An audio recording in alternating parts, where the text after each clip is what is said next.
दोस्तों, आज की कहानी है पैरों के निशान। एक रुला देने वाली कहानी है। कुछ दिन पहले एक परिचित के घर गया था। जिस वक्त घर में बैठा था, उनकी नौकरानी घर की सफाई कर रही थी। मैं ड्राइंग रूम में बैठा था और मेरे परिचित फ़ोन पर किसी से बात कर रहे थे। उनकी पत्नी चाय बना रही थी। मेरी नज़र सामने वाले कमरे तक गई, जहाँ नौकरानी फर्श पर पोछा लगा रही थी। अचानक मेरे कानों में आवाज़ आई, बुढ़िया अभी ज़मीन पर पोछा लगा है, नीचे पाँव मत उतारना। मैं बार बार यही नहीं करती रहूँगी। मैंने अपने परिचित से पूछा, माँ कमरे में है क्या? हाँ, जब तक चाय बन रही है मैं माँ से मिल लेता हूँ। हाँ हाँ, लेकिन रुकिए, अभी अभी शायद पोछा लगा है, सूख जाए फिर जाइएगा। क्यों, गीला है तो नौकरानी दोबारा लगा देगी? नहीं लगाएगी तो थोड़े निशान रह जाएंगे फर्श पर, क्या फ़र्क पड़ेगा? परिचित थोड़ा हैरान हुए। भैया ऐसा क्यों कह रहे हैं? तब तक मैं कमरे में चला गया था, गीले फर्श पर पाँव के खूब निशान उकेरता हुआ। मैं माँ के पास गया। मैंने उनके पाँव छुए, फिर उनसे कहा, चलिए आप भी ड्राइंग रूम में, वहाँ साथ बैठकर चाय पीते हैं। चाय बन रही है, भाभी रसोई में चाय बना रही हैं। मैंने इतना ही कहा था कि माँ एकदम घबरा गई। अरे नहीं है, अभी फर्श पर पाँव नहीं रखना, फर्श गीला है ना, मेरे पाँव के निशान पड़ जाएंगे। पाँव के निशान पड़ जाएंगे? वाह, फिर तो मैं उनकी तस्वीर उतार कर बड़ा करवा कर फ्रेम में लगाऊंगा। आप चलिए तो सही। पर माँ बिस्तर से नीचे नहीं उतर रही थी। उन्होंने कहा, तुम चाय पी लो बेटा। तब तक मेरे परिचित भी माँ के कमरे तक आ गए थे। उन्होंने मुझसे कहा, माँ सुबह चाय पी चुकी है, आप आइए भैया। नहीं, माँ के साथ मैं यहीं कमरे में चाय लूँगा। चमकते हुए टाइल्स पर मेरे जूते के निशान बयां कर रहे थे कि मैंने जानबूझकर कुछ निशान छोड़े हैं। वो समझ नहीं पा रहे थे कि आखिर मैंने ऐसा क्यों किया। उन्होंने मुझसे तो कुछ नहीं कहा, लेकिन नौकरानी को उन्होंने आवाज़ दी, बबीता ज़रा इधर आना। इधर भैया के पाँव के निशान पड़ गए हैं, उन्हें साफ कर देना। बबीता ने गीला पोछा फर्श पर लगाया।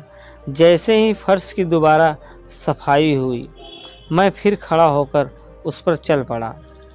दोबारा निशान पड़ गए। अब बबीता हैरान थी, मेरे परिचित भी। तब तक उनकी पत्नी भी कमरे में आ चुकी थी। उन्होंने कहा, भैया आइए, चाय रखी है। मैंने परिचित की पत्नी से कहा, बुढ़िया के लिए चाय यहीं दे दीजिए। मेरे परिचित ने मेरी ओर देखा। उन्होंने कहा, हैरान मत होइए। वो चुप थे। मैंने कहा, मुझे ऐसा लगता है कि आप लोग माँ को प्यार से बुढ़िया कहकर बुलाते हैं। नौकरानी वहीं खड़ी थी, सन्न। परिचित की पत्नी वहीं खड़ी थी, सन्न। परिचित ने पूछा, क्या हुआ भैया? हुआ कुछ नहीं, मैंने खुद सुना है कि आपकी बबीता माँ को बुढ़िया कहकर बुला रही थी। उसने माँ को बिस्तर से उतरने से धमकाया भी था। यकीनन काम वाली ने माँ को बुढ़िया पहली बार नहीं कहा होगा, बल्कि वो कह भी नहीं सकती उन्हें बुढ़िया। उसने सुना होगा बेटे के मुंह से, बहू के मुंह से, बिना सुने वो नहीं कह सकती थी। जाहिर है आप लोग प्यार से माँ को इसी नाम से बुलाते होंगे। तभी तो उनसे कहा। पल भर के लिए धरती हिलने लगी थी। गीले फर्श पर हजारों निशान उभर आए थे। मेरे परिचित के छोटे छोटे पाँव के निशान वहाँ उभरे हुए हैं। बच्चा भाग रहा है, माँ खेल रही है। बच्चे के साथ साथ एक निशान, दो निशान, निशान ही निशान। माँ खुश हो रही है बेटे के पाँव देखकर, कह रही है, देखो तो इसके पाँव के निशान। बेटा इधर से उधर दौड़ रहा था, दौड़ता जा रहा था। पूरे घर में बुढ़िया रो रही थी। बहू की आंखें झुकी हुई थी। बबीता चुप थी। भैया गलती हो गई, अब नहीं होगा ऐसा। भैया बहुत बड़ी भूल थी मेरी। मेरे परिचित अपनी आंखें पोंछ रहे थे।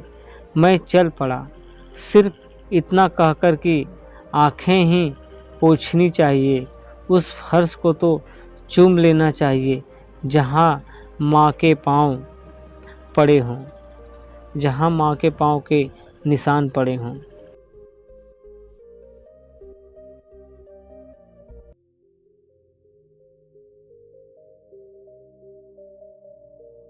गाइस यार बस एक ही चीज कहूंगा कि अगर ये वीडियो आपको जरा सी भी अच्छी लगे तो प्लीज यार इस वीडियो को लाइक करना, और जिन लोगों ने पहले से सब्सक्राइब कर रखा है उनको दिल से सलाम, और जिन्होंने सब्सक्राइब नहीं किया है वो प्लीज चैनल को सब्सक्राइब कर